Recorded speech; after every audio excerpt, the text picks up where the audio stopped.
Les invito a ponerse de pie, hermanas. Y hoy me gustaría que estemos leyendo en el Evangelio de Marcos, capítulo 4, donde el evangelista nos relata una historia, la historia de un evento que tuvo lugar en el mar de Galilea. Se encuentra aquí en el capítulo 4 del Evangelio de Marcos, versículo 35. Dice así, Marcos 4, 35. Aquel día, cuando llegó la noche, les dijo: pasemos al otro lado.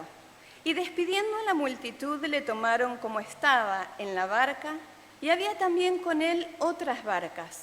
Pero se levantó una gran tempestad de viento y echaba las olas en la barca, de tal manera que ya se anegaba. Y él estaba en la popa, durmiendo sobre un cabezal. Y le despertaron y le dijeron: Maestro, ¿no tienes cuidado que perecemos? Y levantándose, reprendió al viento y dijo al mar: calla, enmudece. Y cesó el viento y se hizo grande bonanza. Y les dijo: ¿por qué estáis así amedrentados?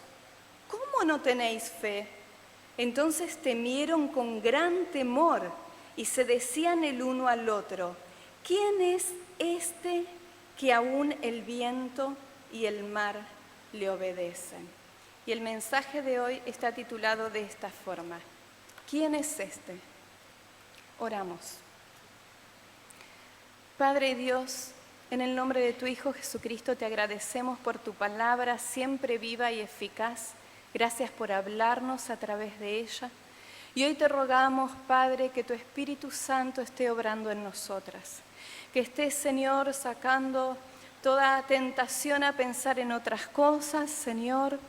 Que pueda traer nuestra atención a tu palabra y a Cristo. Que pueda guiar nuestros pensamientos y nuestra vista a Cristo. Muéstranos a Cristo, Espíritu Santo, te rogamos en esta tarde a través de tu palabra. Y que tu nombre y tu persona sea exaltada, glorificada. Te lo rogamos en el nombre de Jesús. Amén. Pueden tomar sus asientos, hermanas.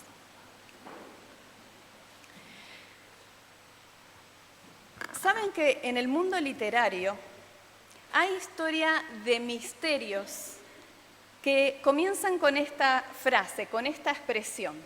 Era una noche oscura y tormentosa. Y aunque Marcos no lo dice precisamente con estas palabras, es como si lo estuviese diciendo de esta forma. Porque él dice: fue cuando llegó la noche y hubo una tormenta que se levantó en el mar. Era de noche. Y el propósito de los discípulos en esa ocasión de ir a los botes no fue para ir a pescar, sino de sacar a Jesús de en medio de la multitud, de en medio de la muchedumbre, para poder llevarlo del otro lado del lago de Galilea, que era tan grande ese lago que se le dice el mar de Galilea. Hoy en día, todavía en ese mar, hay tormentas repentinas, tempestades repentinas que tienen una explicación. Hay una explicación natural para esto, y si nosotras tuviésemos o pudiéramos ver el mapa de Palestina, veríamos que el mar de Galilea está ubicado al este del mar Mediterráneo y al oeste del desierto. Pero en medio hay una especie de túnel de viento que pasa por tierra, que los une. Entonces, cuando se forman las tormentas en el mar Mediterráneo, las expulsa, salen bravamente expulsadas y pasan repentinamente por esa especie de túnel de viento, ¿me explico? Y llegan así de sorpresa al mar de Galilea, sin previo aviso. Seguramente esa noche fue una de estas tormentas la que azotó el mar de Galilea. En la descripción de Marcos podemos notar el miedo del ser humano a las fuerzas de la naturaleza, porque nos dice que tuvieron gran temor, tuvieron miedo. Ellos tuvieron miedo a la tormenta, miedo al mar, miedo a las fuertes olas y al viento. Es el día de hoy que conozco gente que le tiene mucho miedo a las tormentas. Quizás ustedes conozcan también personas que le tienen mucho miedo a las tormentas de fuertes características. Aún estando seguros en su hogar, dentro de sus hogares, ellos tienen mucho miedo cuando se desata una tormenta fuerte. Yo creo que quizás puede ser por alguna experiencia que tuvieron en su infancia, algo que los traumó, ¿no? Pero ellos tienen miedo.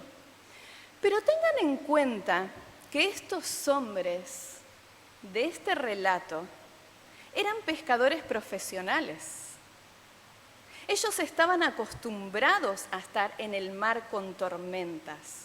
Ellos no eran novatos, no eran inexperimentados, eran expertos. Pero esta tormenta surgió con tanta ferocidad que aún estos veteranos experimentados estaban asustados. ¿Y qué hacemos las personas cuando nos asustamos, cuando tenemos miedo? Buscamos a nuestro líder. Fue lo que hicieron ellos. Buscaron a su líder. Fueron a buscar a Jesús. ¿Dónde está Jesús? Y Jesús estaba durmiendo en la parte trasera del bote. Se acercaron y le dijeron: Señor, lo ven ahí calmado, dormido, y le dicen: Señor, lo sacudieron: despiértate, Señor, ¿no ves que perecemos? La Biblia no nos dice qué es lo que ellos esperaban exactamente que hiciera Jesús. Quizás ellos estaban esperando que Jesús orara, porque ya habían visto en muchas otras oportunidades la eficacia de las oraciones del Señor. Pero en algo sí podemos estar seguras, por el relato bíblico, es que ellos no esperaron lo que Jesús hizo. Jesús evaluó la situación, vio la tormenta, abrió la boca y pronunció un mandato. Él les dio una orden a las fuerzas impersonales de la naturaleza. No había ningún demonio en el mar, no había ningún demonio en el viento para que Él los reprenda. Él, con una voz fuerte, dirigiéndose al viento y al mar, les dijo: calla, enmudece. Y al instante, en ese mismo instante, el mar fue como cristal. Y no hubo la más mínima brisa en el aire. De repente, después de esa tempestad, la cual los atemorizó, la calma total. Calma en el mar, calma en el viento, calma en el Señor Jesús. La calma reinaba en todos lados, menos en los corazones de los discípulos. Yo creo que era de esperar en la reacción de ellos, una reacción de euforia, ¿no les parece? De felicidad. Gracias, Jesús, por salvarnos de estas fuerzas de la naturaleza. Qué alegres que estamos. Pero no fue la reacción que ellos tuvieron. En cambio, el punto que quiero resaltar de esta historia es que las Escrituras nos describen cuál fue esa reacción. Dice la Biblia que ellos tuvieron temor. Entonces temieron con gran temor. Y la palabra temieron, esa palabra específicamente que es usada aquí, hace referencia a terror, a pánico. Ellos se quedaron paralizados. Y no por la tormenta, no por el viento, la tempestad o porque creían que se hundían. Quedaron paralizados y temblando de miedo por Jesús. Por este hombre, quien con un imperativo divino ordenó a la naturaleza que hiciera algo y la naturaleza obedeció. Y dijeron, ¿quién es este hombre?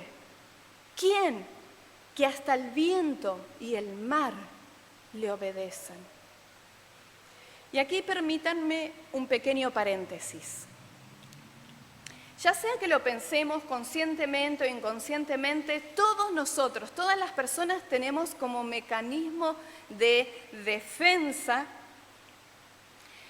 y hacemos una especie de evaluación. Cuando nos cruzamos con personas que no conocemos en lugares públicos, sea en la calle, en el barrio, en el mercado, donde ustedes estén, en los transportes, ¿ustedes no miran a las personas para ver cómo vienen, cómo se van acercando, la reacción que pueden llegar a tener, cómo tienen su ceño, si tienen su ceño fruncido? Si tienen su ceño fruncido, nos ponemos un poco tensas. ¿Qué estará pasando? Si tienen cara simpática, entonces nos relajamos, ¿no? Está todo bien. Pero ¿qué pasará si viniera alguien y se pusiera delante de nosotras con un cuchillo? Nos pondríamos instantáneamente a la defensiva. Pero eso es lo que hacemos.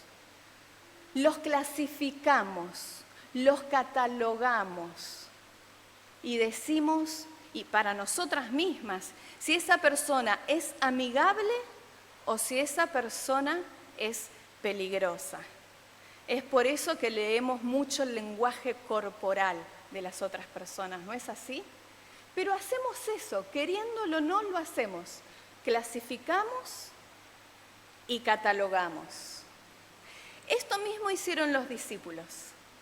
Ellos en ese momento tenían la computadora de su cerebro funcionando a 1000 por hora, porque quisieron hacer esto mismo con el Señor Jesús. Ellos empezaron a clasificar, a catalogar y decir, ¿quién es este hombre? ¿Dónde lo ubico? Pero ellos no pudieron hacerlo. No tuvieron dónde ubicar al Señor Jesús.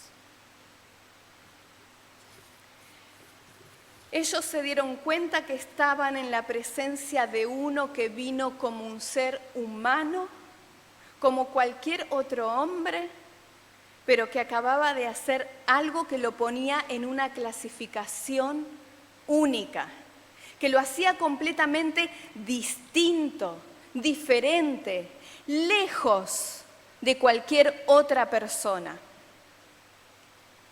porque nunca habían encontrado una persona que pudiera pararse en medio de un bote, en medio de una tormenta, y que diga, haya calma, y que haya calma, que haya paz, y que la tormenta desapareciera con una sola orden. ¿Quién es este?, decían sus discípulos, y estaban aterrorizados. Bueno, pregunto yo, ¿qué clase de hombre era este? Era un hombre santo,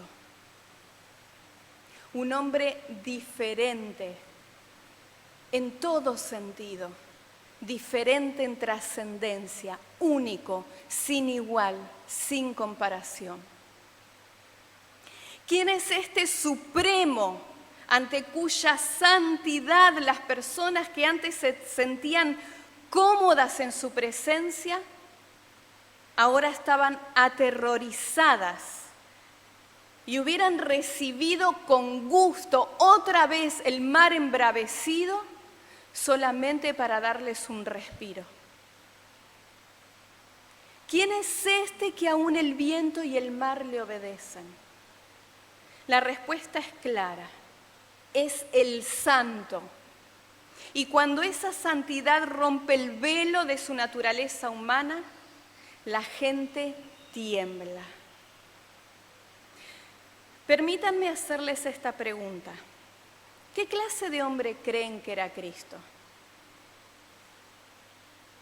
¿Cómo reaccionarían si en su presencia Él mostrara esta dimensión trascendente, distinta y extraña de su santidad? ¿Se asustarían? ¿Alguna vez conociste a uno como este? ¿A alguien como este que tiene la autoridad para mandar a las obras de la creación? ¿Que tiene la autoridad con su sola palabra de hacer que el viento deje de soplar y de que el mar se calme? Este es el Jesús de la Biblia. Y no solo el Jesús benigno y manso, sino el Jesús que es santo y que atemorizó a la gente más cercana a Él. ¿Él te asusta? Hay otro episodio en el Nuevo Testamento que involucra el mismo mar, los mismos discípulos y a Jesús. Y esto está registrado en el 5º capítulo del Evangelio de Lucas, empezando en el versículo 1. Lucas, capítulo 5, versículo 1, dice así: Aconteció que estando Jesús junto al lago de Genezaret, que es el mismo lago de Galilea, el gentío se agolpaba sobre él para oír la palabra de Dios. Y vio 2 barcas que estaban cerca de la orilla del lago, y los pescadores, habiendo descendido de ellas, lavaban sus redes. Y entrando en una de aquellas barcas, la cual era de Simón, le rogó que la apartase de tierra un poco, y sentándose, enseñaba desde la barca a la multitud. Cuando terminó de hablar, dijo a Simón: boga mar adentro, y echad vuestras redes para pescar. Respondiendo Simón le dijo: Maestro, toda la noche hemos estado trabajando, y nada hemos pescado. Mas en tu palabra echaré la red. Y habiéndolo hecho, encerraron gran cantidad de peces y su red se rompía.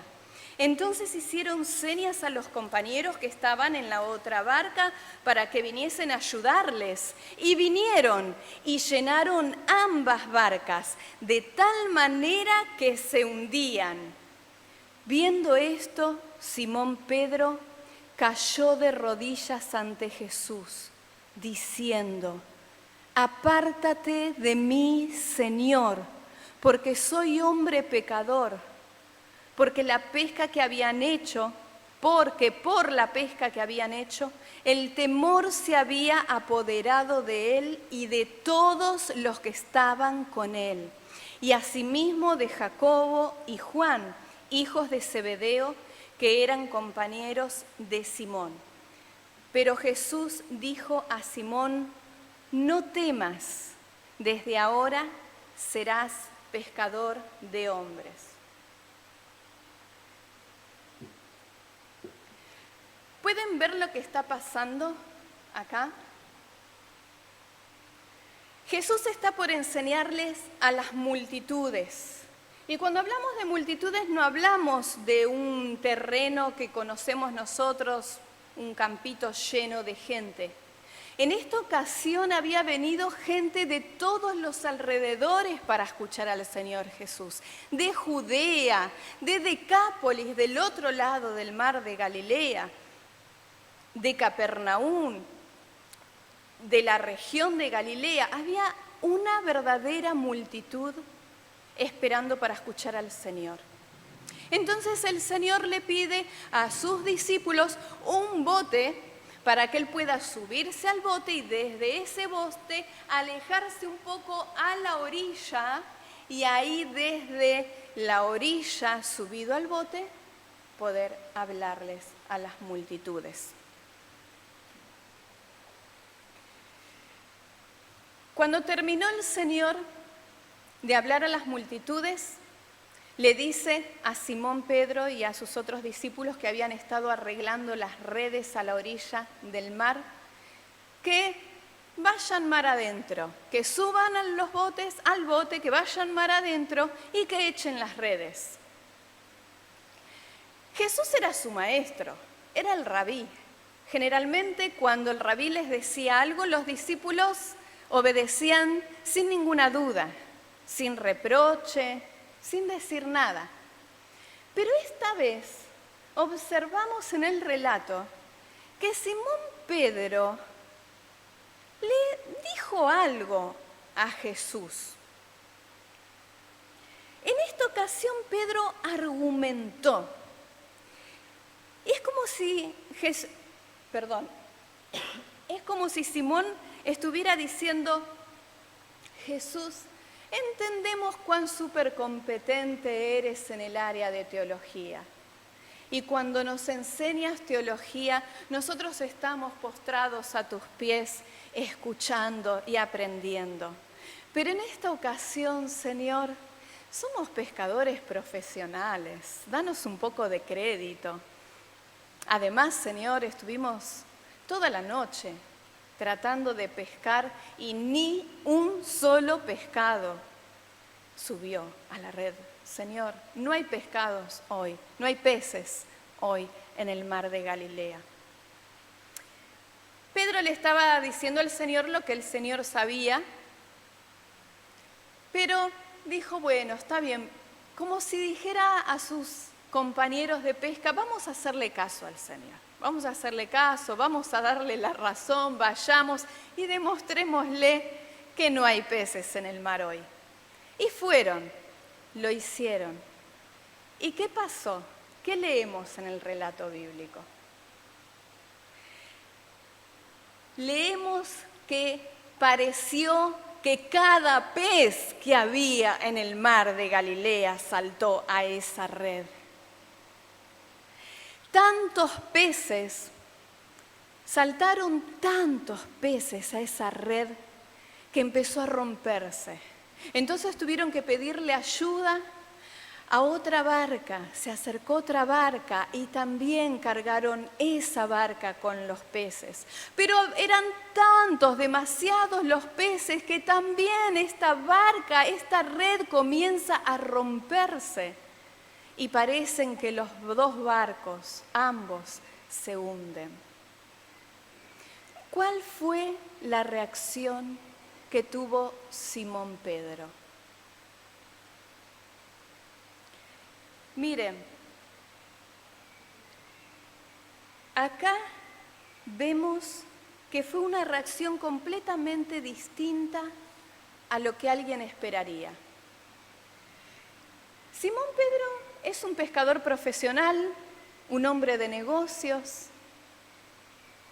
Alguien interesado, yo no digo que Simón Pedro hubiese dicho esto, pero alguien interesado podría haber dicho: bueno, Señor, mirá, vení una vez al mes y hacé esto, lo mismo, una sola vez al mes. Nosotros nos encargamos de los botes, nosotros nos encargamos de las redes, nosotros nos encargamos de ir a pescar, hacemos lo mismo todos los días, pero una sola vez al mes. 50% para vos, 50% para mí. Alguien interesado lo diría, ¿no? Pero la reacción del apóstol Pedro fue completamente inesperada. Lo que dijo Simón cuando miró a Jesús es: aléjate de mí, márchate, sal de aquí. Las palabras que leemos en el texto son: apártate de mí, Señor. ¿Por qué Simón le pediría al Señor que se aparte de él? El Señor no había hecho nada malo. El Señor no dañó las redes, ni los barcos, menos a la gente. ¿Por qué entonces Simón Pedro dice: apártate de mí, Señor? Él mismo, Simón, nos da la razón. Porque soy un hombre pecador. ¿Qué tenía que ver la pecaminosidad de Pedro con que el Señor Jesús haya llenado las redes con peces? Porque una vez más,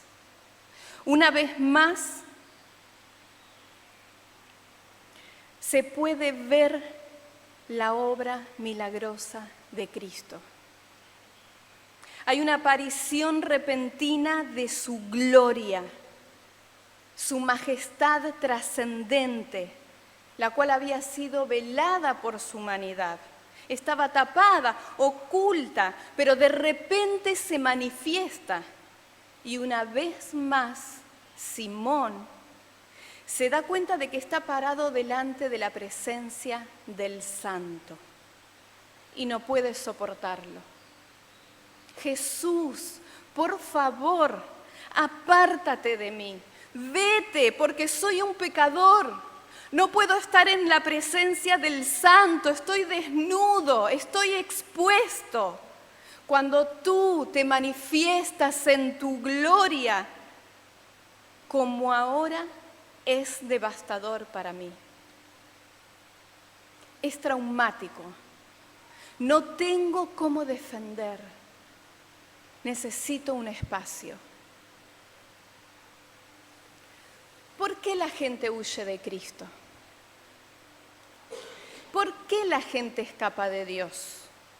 ¿Por qué somos fugitivos por naturaleza? La Biblia dice que los malvados huyen cuando nadie los persigue. Lutero solía decir que el pagano tiembla ante el crujido de una hoja. ¿Por qué? Porque sabemos que no somos dignos. Desde el mismo primer pecado, los seres humanos se han ocultado, ocultándose del rostro de Dios, buscando con desesperación algo que los cubra, que los proteja del trauma de la santidad del Santo. Simón Pedro le dijo a Jesús: apártate de mí, Señor, porque soy hombre pecador. Así es como en nuestra culpa y pecaminosidad nos sentimos incómodas en la presencia del Santo. Buscaremos algún refugio, buscaremos algún lugar donde ocultarnos, alguna defensa que nos cubra del vistazo descubierto de Dios. El hombre pecador, ante la santidad del Señor, busca apartarse, busca esconderse, está desnudo.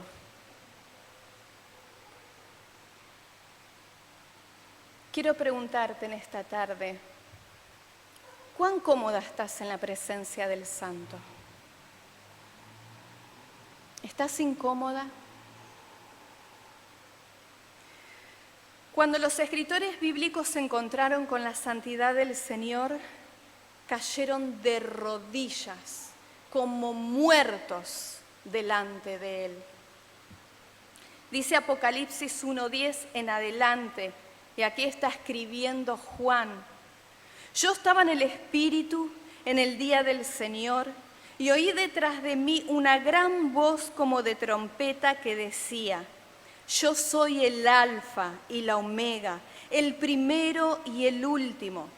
Escribe en un libro lo que ves y envíalo a las 7 iglesias que están en Asia, a Éfeso, Esmirna, Pérgamo, Tiatira, Sardis, Filadelfia y Laodicea. Y me volví para ver la voz que hablaba conmigo, y vuelto vi 7 candeleros de oro, y en medio de los 7 candeleros a uno semejante al Hijo del Hombre, vestido de una ropa que llegaba hasta los pies y ceñido por el pecho con un cinto de oro. Su cabeza y sus cabellos eran blancos como blanca lana, como nieve, sus ojos como llama de fuego, y sus pies semejantes al bronce bruñido, refulgente como en un horno, y su voz como estruendo de muchas aguas. Tenía en su diestra 7 estrellas. De su boca salía una espada aguda de 2 filos, y su rostro era como el sol cuando resplandece en su fuerza. Cuando le vi, caí como muerto a sus pies, y él puso su diestra sobre mí, diciéndome: no temas. Yo soy el primero y el último, y el que vivo y estuve muerto. Mas he aquí que vivo por los siglos de los siglos. Amén. Y tengo las llaves de la muerte y del Hades. Podríamos tener la impresión de que a Juan le faltaron las palabras para describir lo que estaba viendo. Era una visión del Cristo glorificado, tan brillante, enceguecedora. Y Juan había conocido a Jesús.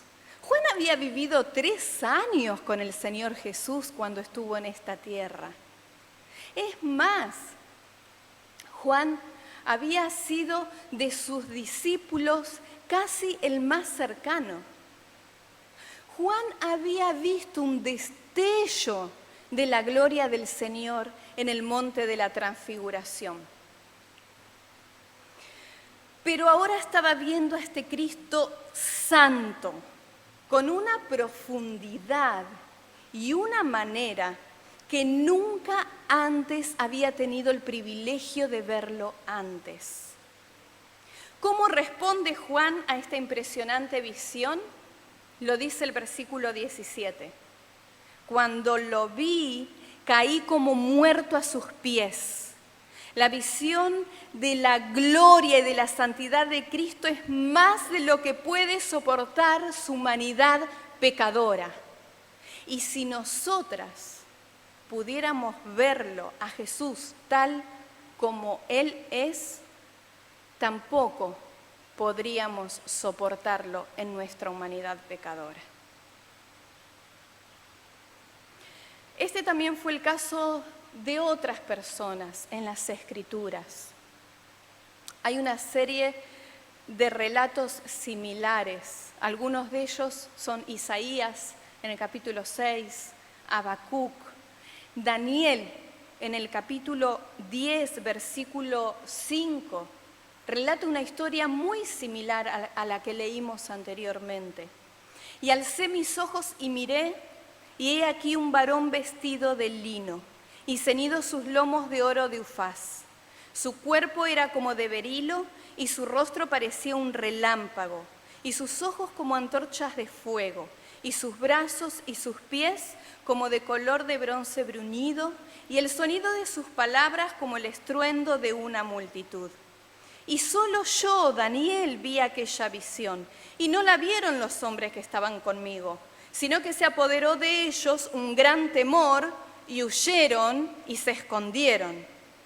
Quedé pues yo solo, y vi esta gran visión, y no quedó fuerza en mí. Antes mi fuerza se cambió en desfallecimiento, y no tuve vigor alguno. Pero oí el sonido de sus palabras, y al oír el sonido de sus palabras caí sobre mi rostro en un profundo sueño, con mi rostro en tierra.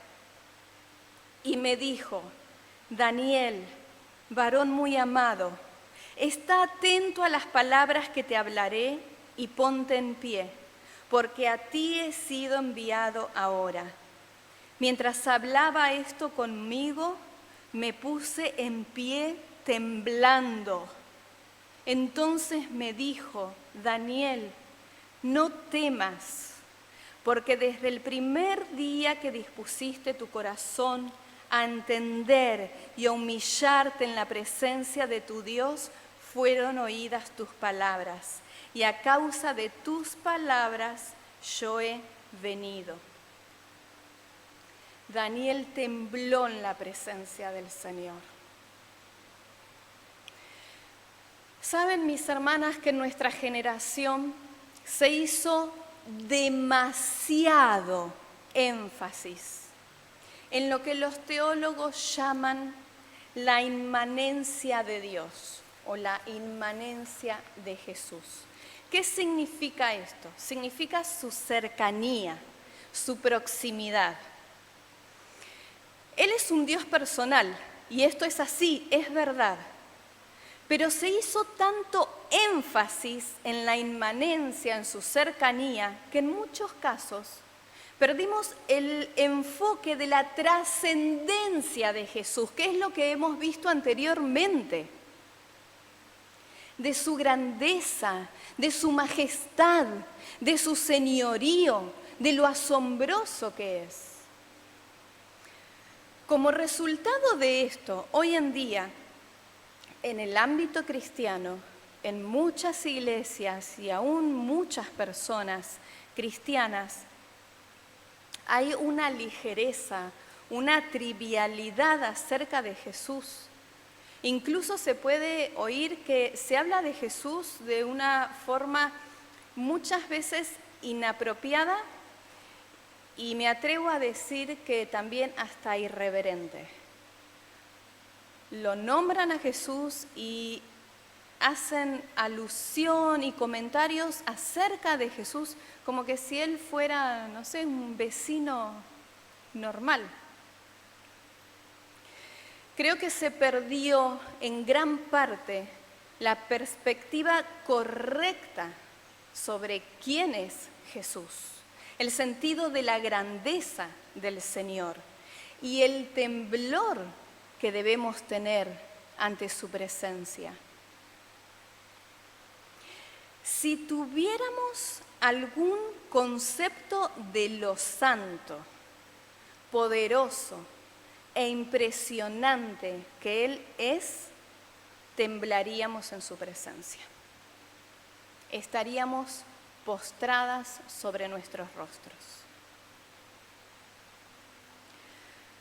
Nos dice el Salmo 2, sirvan al Señor con temor. Sirvan al Señor con temor. Con temblor ríndanle alabanza. Bésenle los pies, no sea que se enoje y sean ustedes destruidos en el camino.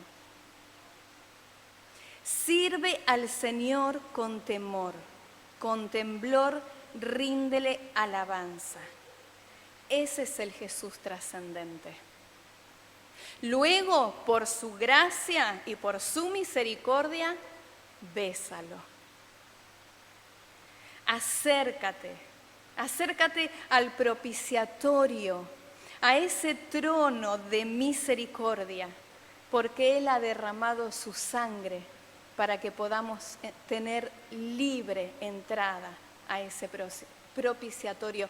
Y es increíble el hecho de que nosotras podamos tener libre entrada al trono de la gracia de Dios por medio de Jesucristo, cuando antes de la cruz en realidad se atrevía a entrar una vez al año el sumo sacerdote.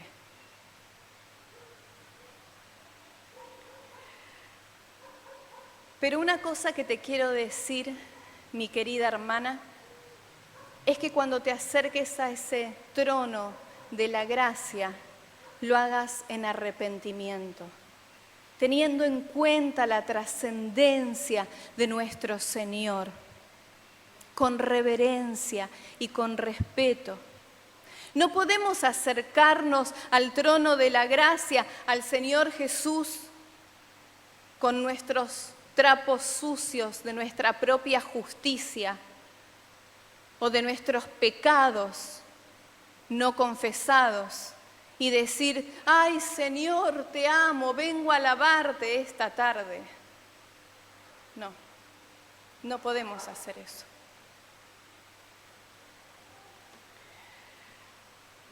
Pero sin embargo, este Jesús trascendente también es un Jesús inmanente. Él es un Dios personal de gracia y misericordia. Lo vemos allí en Apocalipsis, en el capítulo 1, cuando Juan cae sobre su rostro delante del glorioso Cristo resucitado y ese Cristo se extiende hacia su siervo para afirmarlo, diciéndole, no temas, así como lo hizo también con Daniel y como lo hizo con Simón Pedro años atrás. Dice el versículo 17, cuando le vi, caí como muerto a sus pies, y él puso su mano derecha sobre mí, diciendo, no temas. Mi querida hermana, Cristo pone su mano sobre nosotras con misericordia y con gracia y nos dice, no temas. ¿Se entiende la diferencia que quiero establecer entre estas dos cosas? Sí, hay una manera apropiada de temer al Señor, de tener reverencia por Él. Y ese temor apropiado que le tenemos al Señor nos libra de tener que escondernos, de tener que retroceder en miedo delante de Él. ¿Me explico? No tenemos que temer al castigo de Dios, porque Él ha extendido su mano de misericordia y gracia a través de Cristo. Amén. Así que sí, temblamos ante Él, pero Él pone su mano sobre nosotras con misericordia y gracia y nos dice, no tengas miedo, soy yo. Yo soy el primero y el último. Morí, pero vivo para siempre. Tengo las llaves de la muerte y del Hades. Aunque, querida amiga, quiero también decirte que si nunca confiaste en Jesús como tu Salvador, entonces este Jesús trascendente un día será tu juez. Nos dice Juan, el Evangelio de Juan, en el capítulo 3, versículo 36, el que cree en el Hijo tiene vida eterna. Pero el que rehúsa creer en el Hijo no verá la vida, sino que la ira de Dios está sobre él. Por eso te ruego, ven a Jesús. Ven a Jesús para que seas salvada por este Jesús misericordioso. Ven a Jesús hoy. Y podemos ver en el siguiente capítulo, en el capítulo 5 de Marcos, cuando el Señor Jesús bajó de la barca después de haber calmado la tormenta, la tempestad, se encontró con un hombre endemoniado, que vivía en los sepulcros y se autoflagelaba y había estado en esa condición por mucho tiempo. Y después que el Señor Jesús reprendiera a esos demonios, le dijo al hombre que fuera a los suyos y les contara las grandes cosas que Él había hecho por él y cómo había tenido misericordia de él. Y acá, una vez más, vemos al Jesús glorioso, trascendente, obrando y manifestándose de una forma misericordiosa, de gracia personal, inmanente, con este hombre necesitado. Por eso, mi querida hermana, no temas, porque este Jesús es quien, siendo Dios, un día se humilló haciéndose hombre. No temas, porque este Jesús es quien soportó la culpa por tus rebeliones. No temas, porque este Jesús es quien fue a la cruz para redimirte de la esclavitud de tu pecado. No temas, porque este Jesús es quien resucitó, venció a la muerte y hoy intercede por ti ante el Padre. Hermana, no temas, porque este Jesús es el alfa y la omega, el principio y el último. Te hago una última pregunta. ¿Quién es este Jesús para ti?